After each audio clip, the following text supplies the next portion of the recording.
Acts 23. And looking intently at the council, Paul said, Brothers, I have lived my life before God in all good conscience up to this day. And the high priest Ananias commanded those who stood by him to strike him on the mouth. Then Paul said to him, God is going to strike you, you whitewashed wall. Are you sitting to judge me according to the law, and yet contrary to the law, you order me to be struck? Those who stood by said, Would you revile God's high priest? And Paul said, I did not know, brothers, that he was the high priest. For it is written, You shall not speak evil of a ruler of your people. Now when Paul perceived that one part were Sadducees and the other Pharisees, he cried out in the council, Brothers, I am a Pharisee, a son of Pharisees. It is with respect to the hope and the resurrection of the dead that I am on trial. And when he had said this, a dissension arose between the Pharisees and the Sadducees, and the assembly was divided. For the Sadducees say that there is no resurrection, nor angel, nor spirit, but the Pharisees acknowledge them all. Then a great clamor arose, and some of the scribes of the Pharisees' party stood up and contended sharply. We find nothing wrong in this man.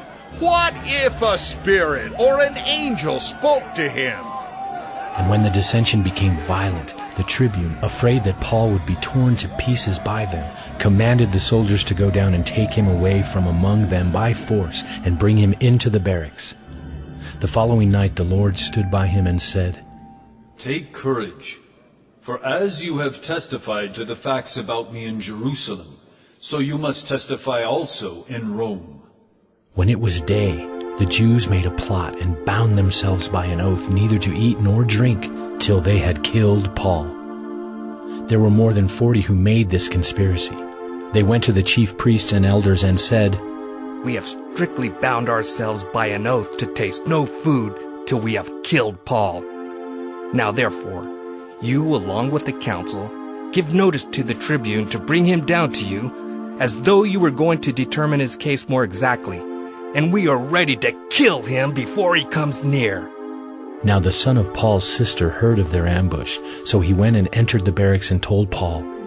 Paul called one of the centurions and said, Take this young man to the tribune, for he has something to tell him. So he took him and brought him to the tribune and said, Paul the prisoner called me and asked me to bring this young man to you, as he has something to say to you. The tribune took him by the hand, and going aside asked him privately, What is it that you have to tell me? And he said, The Jews have agreed to ask you to bring Paul down to the council tomorrow, as though they were going to inquire somewhat more closely about him. But do not be persuaded by them, for more than 40 of their men are lying in ambush for him, who have bound themselves by an oath neither to eat nor drink till they have killed him. And now they are ready, waiting for your consent. So the tribune dismissed the young man, charging him, Tell no one that you have informed me of these things. Then he called 2 of the centurions and said, Get ready 200 soldiers, with 70 horsemen and 200 spearmen to go as far as Caesarea at the 3rd hour of the night. Also provide mounts for Paul to ride and bring him safely to Felix the governor. And he wrote a letter to this effect. Claudius Lysias, to His Excellency the Governor Felix, greetings. This man was seized by the Jews and was about to be killed by them when I came upon them with the soldiers, and rescued him, having learned that he was a Roman citizen. And desiring to know the charge for which they were accusing him, I brought him down to their council. I found that he was being accused about questions of their law, but charged with nothing deserving death or imprisonment. And when it was disclosed to me that there would be a plot against the man, I sent him to you at once, ordering his accusers also to state before you what they have against him. So the soldiers, according to their instructions, took Paul and brought him by night to Antipatris. And on the next day they returned to the barracks, letting the horsemen go on with him. When they had come to Caesarea and delivered the letter to the governor, they presented Paul also before him. On reading the letter, he asked what province he was from.